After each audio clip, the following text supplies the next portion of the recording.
नमस्कार दोस्तों, आप सभी को हमारे चैनल पर एक बार फिर से बहुत बहुत स्वागत है। उम्मीद करता हूं आप सभी बहुत अच्छे होंगे।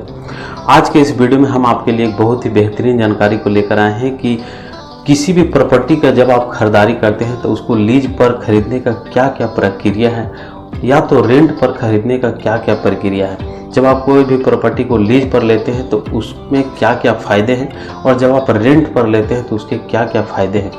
और लीज और रेंट के बीच में हम आपको डिफरेंस भी बताएंगे, और दूसरा चीज़ ये भी बताएंगे कि जब आप लीज पर किसी भी ज़मीन को लेते हैं तो उसमें क्या क्या दिक्कत आती है, और रेंट पर जब आप लेते हैं तो उसमें क्या क्या दिक्कत आती है।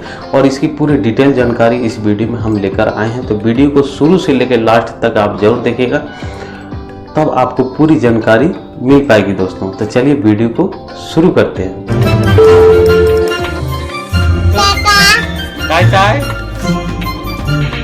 तो दोस्तों, अगर आपका कोई भी निजी ज़मीन के बीच कोई भी सरकारी ज़मीन आता है और अगर आप उसको लीज पर लेना चाहते हैं तो आप अपने ग्राम पंचायत से लीज पर ले सकते हैं। आपको सर्किल रेट में, जो भी मार्केट में रेट चल रहा होगा उसके रेट से आपको मिल जाएगा। तो चलिए दोस्तों, हम लोग अब प्रॉपर्टी को डिटेल में समझते हैं। तो प्रॉपर्टी जो होता है दो तरह का होता है, एक होता है रेंट प्रॉपर्टी और दूसरा होता है लीज प्रॉपर्टी।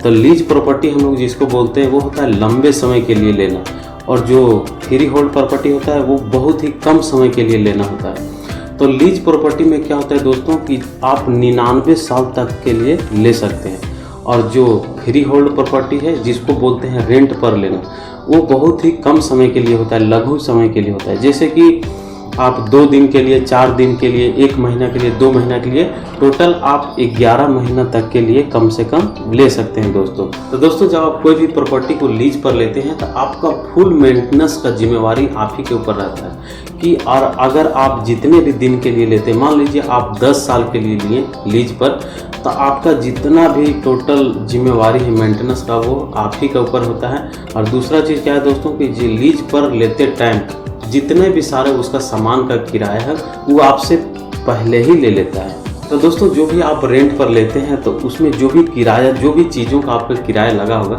तो वह हर क्षण, हर घंटे, हर मिनट उसका किराया दल बदल हो सकता है दोस्तों। यानी कि उसका रेट फिक्स नहीं रह सकता है। उस रेंट में जो है अगर वो चाहेगा तो आपका किसी भी चीज़ का रेट बढ़ा सकता है, घटा सकता है।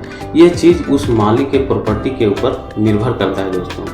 तो दोस्तों, अब हम बात करते हैं रेंट एग्रीमेंट की, और हम बात करते हैं लीज एग्रीमेंट की। तो रेंट एग्रीमेंट में क्या होता है दोस्तों कि जो भी प्रॉपर्टी के मालिक होते हैं उन्हीं का पूरा हक होता है।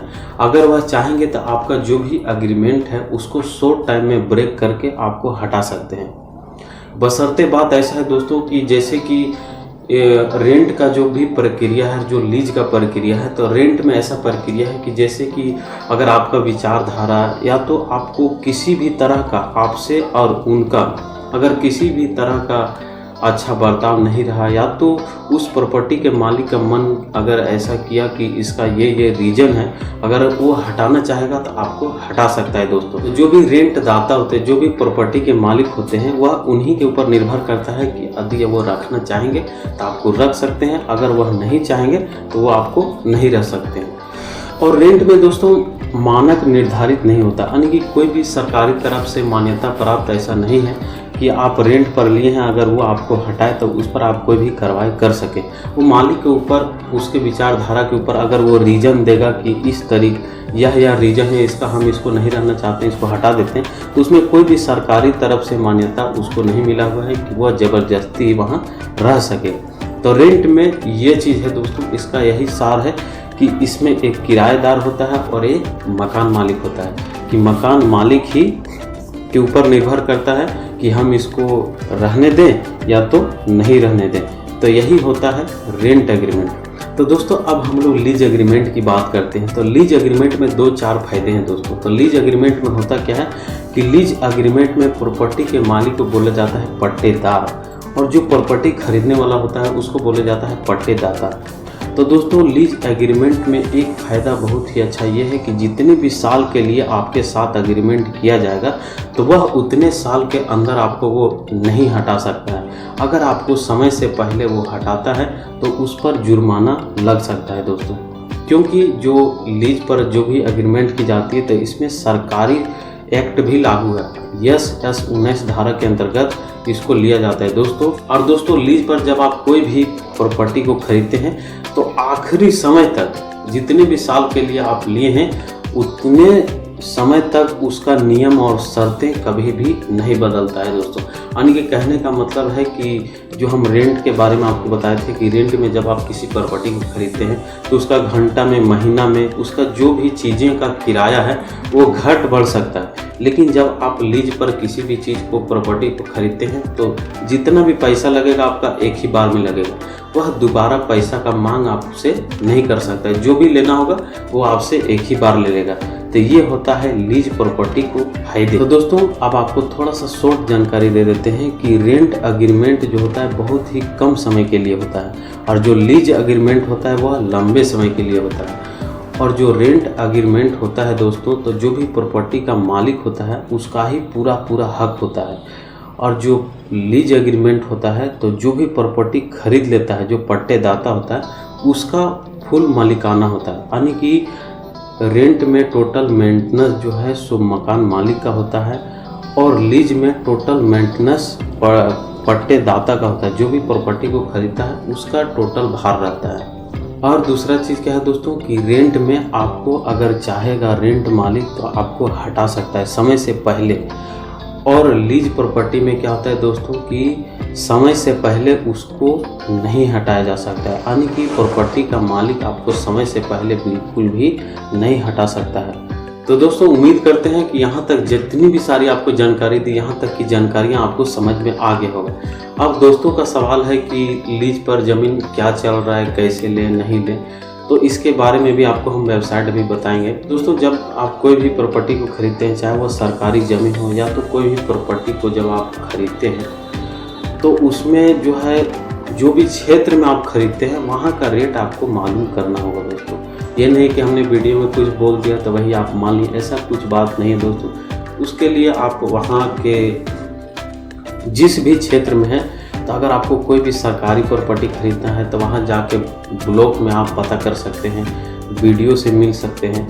और दूसरा चीज़ क्या है दोस्तों कि जो भी सर्किल ऑफिसर होते हैं उनसे आप मिल सकते हैं। जानते होंगे कि इसका एग्रीमेंट जो है अनुमंडल में होता है। दूसरा चीज़ क्या है दोस्तों, जब कोई भी आप सरकारी ज़मीन को या तो प्रॉपर्टी को लीज पर लेना चाहते हैं तो उसका आप जिस भी क्षेत्र में वहाँ का जानकारी आपको लेना होगा। या तो उस जानकारी को आप ब्लॉक से भी ले सकते हैं, या तो उस जानकारी को आप अगर जिला स्तर पर रहते हैं तो जिला से ले सकते हैं, या तो आप राज्य स्तर पर रहते हैं तो राज्य के स्तर से आप ले सकते हैं। वहाँ जमीन विभाग का जो भी डिपार्टमेंट है वहाँ से आपको कंसल्ट करके इसके विषय में आप जानकारी ले सकते हैं और अपना प्रोसेस कर सकते हैं दोस्तों। जो भी आपको प्रॉपर्टी का खरीदारी करना होगा, लेना होगा। और दोस्तों लीज पर लेने के लिए जो भी एक छोटा सा वेबसाइट है जहाँ पे कैलकुलेट किया जाता है और भी कुछ जानकारियों को देखा जाता है, इस वेबसाइट को आप देख लीजिए। इस पर जाके आप और भी अधिक जानकारियों को ले सकते हैं। अगर आपको खरीदना हो या तो कुछ कैलकुलेट करना हो, खरीद बिक्री के बारे में, किसी प्रॉपर्टी के बारे में कि इस एरिया का क्या निकलेगा कैलकुलेट करने पे, दूसरे एरिया का क्या निकलेगा, वहाँ का क्या रेट चल रहा है, इधर का क्या रेट चल रहा है, तो इसके लिए इस वेबसाइट पर जाके आप चेक आउट कर सकते हैं दोस्तों।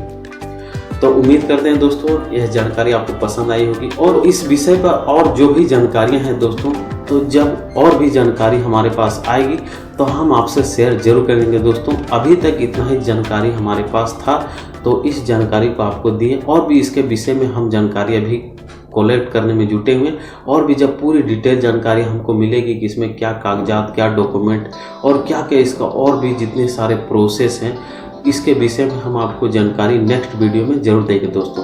तो दोस्तों अगर आप इस चैनल पर नए होंगे तो इस चैनल को आप सब्सक्राइब कर लीजिएगा। हमारे दैनिक जीवन में काम आने वाली चीज़ों का ही जानकारी हम इस चैनल पर लेके आते रहते हैं दोस्तों। तो आज के लिए इतना ही दोस्तों। जय हिंद दोस्तों, बाय बाय दोस्तों।